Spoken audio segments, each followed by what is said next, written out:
પર્વની દેશભરમાં ભારે ઉત્સાહપૂર્વક ઉજવણી કરવામાં આવી રહી છે ત્યારે ગુજરાત વિધાનસભાના પૂર્વ વિપક્ષી નેતા અને વરિષ્ઠ રાજકારણી અમિત ચાવડાએ પ્રસાર માધ્યમોના પ્રતિનિધિઓ સાથે વિશેષ વાર્તાલાપ કર્યો।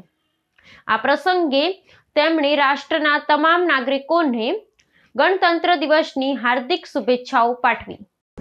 આજે 77માં ગણતંત્ર દિવસની ગુજરાત અને સમગ્ર દેશ અને વિશ્વના વાસીઓને હાર્દિક શુભકામના પાઠવીએ છીએ।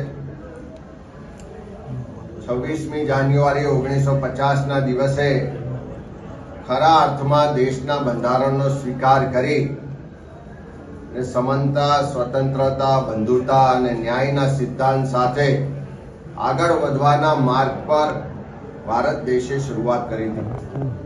મહાત્મા ગાંધી, પંડિત જવાહરલાલ નહેરુ, સરદાર સાહેબ, મૌલાના આઝાદ, બાબા સાહેબ આંબેડકર બધાએ સાથે મળીને જે સ્વપ્ન જોયું કે બંધારણે આપણને જે 3 મહત્વપૂર્ણ અધિકારો આપ્યા, સ્વતંત્રતા, સમાનતા અને બંધુતા, વિવિધતામાં એકતાનો આ ભારત દેશ વર્ષોથી આ મૂલ્યોના જતન માટે અનેક લોકોએ સંઘર્ષ કર્યો, મહેનત કર્યો, બલિદાનો આપ્યા અને આ લોકશાહીના બંધારણને જાળવી રાખ્યું।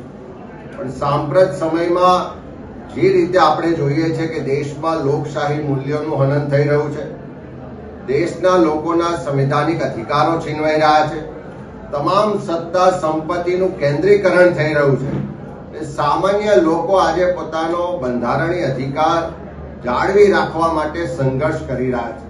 ગુજરાતમાં જ આજે ખેડૂતો આર્થિક રીતે પરેશાન છે, યુવાનો રોજગાર માટે દર ભટકી રહ્યા છે, શિક્ષણ હોય, આરોગ્યની સેવાઓ મોંઘી થવાને કારણે સામાન્ય લોકો માટે સ્વપ્ન બની રહી છે।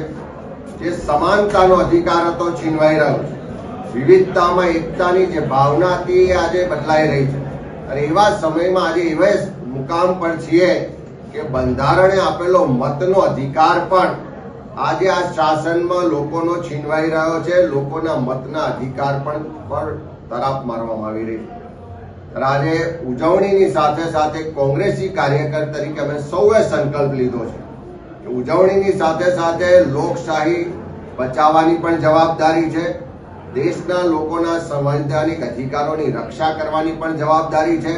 ત્યારે સૌ સાથે મળીને, સૌને સાથે રાખી ને લોકશાહી બચાવવાની લડાઈ લડીશું। ગુજરાત અને દેશના લોકોના બંધારણીય અધિકારોના રક્ષણ માટે લડાઈ લડીશું, સામાજિક ન્યાય માટે લડાઈ લડીશું અને સૌને સાથે રાખીને આગળ વધવાની એક જે બંધુતાની ભાવના છે એને બરકરાર રાખીને દેશની લોકશાહીની રક્ષા થાય, બંધારણની રક્ષા થાય, લોકોના બંધારણીય અધિકારોની રક્ષા થાય, એ આજના દિવસનો અમારા સૌનો સંકલ્પ છે।